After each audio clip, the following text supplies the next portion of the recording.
का मलबा देखने गई पनडुब्बी टाइटन का मलबा टाइटैनिक के भी 1600 फीट नीचे मिला है। 18 जून को पायलट समेत 4 टूरिस्टों को मलबा दिखाने के लिए ये पनडुब्बी गई थी।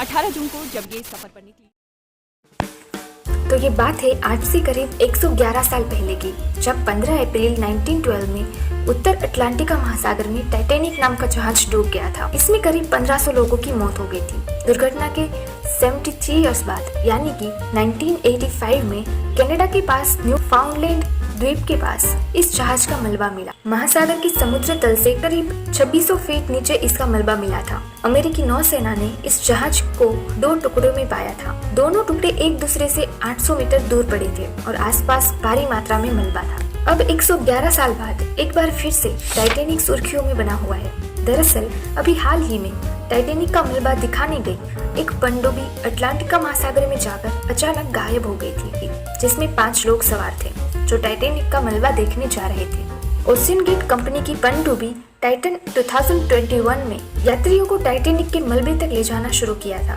प्रशांत महासागर, अटलांटिका महासागर और मेक्सिको की खाड़ी में टाइटन ने 14 से अधिक अभियान और 200 से अधिक गोता लगाए। इस दौरान कंपनी ने 2 पनडुब्बियों का इस्तेमाल किया। अगर आपको पनडुब्बी का मतलब नहीं पता तो इसका मतलब होता है कि एक प्रकार का जलयान यानी वाटरक्राफ्ट जो पानी के अंदर रहकर काम करता है। ये एक बहुत बड़ा मानव सहित आत्मनिर्भर डिब्बा है। पनडुब्बियों के उपयोग ने विश्व का राजनीतिक मानचित्र बदलने में बहुत बड़ी भूमिका निभाई है। इनसाइट की रिपोर्ट्स में ये बताया गया कि टाइटैनिक जहाज के मलबे तक पहुंचने के लिए टाइटन पनडुब्बी हर प्रयास में कामयाब नहीं हो पाई थी। इसकी सफलता का दर केवल 14% ही था। टाइटन ने 90 बार टाइटैनिक तक पहुंचने का प्रयास किया, जिनमें से 13 मौकों पर ही उसे मलबे तक पहुंचने में कामयाबी मिली और ओशियन गेट कंपनी का सफलता दर केवल 14% ही है। टाइटैनिक सबमरीन समुद्र में पानी के ऊपर चल रहे शिप से टूरिस्ट को लेकर गहराई में गई थी। 45 मिनट्स के बाद ही उनका संपर्क मेन शिप से टूट गया था। इसके बाद सर्च ऑपरेशन चलाया गया। अमेरिकी कोस्ट गार्ड ने इसका मलबा बरामद किया।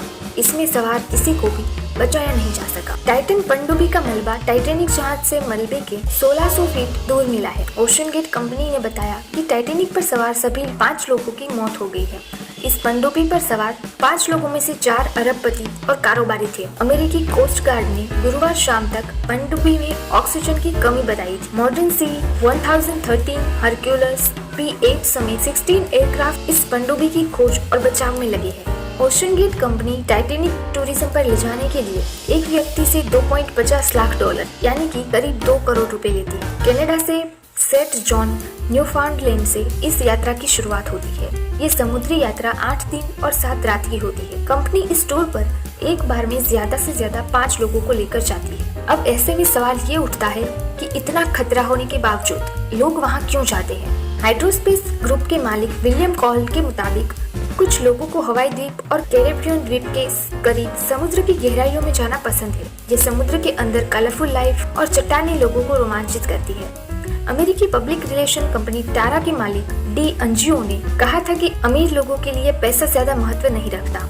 वो जीवन में एक्साइटमेंट चाहते हैं। वो कुछ ऐसा करना चाहते हैं जिसे जीवन भर भुलाया ना जा सके।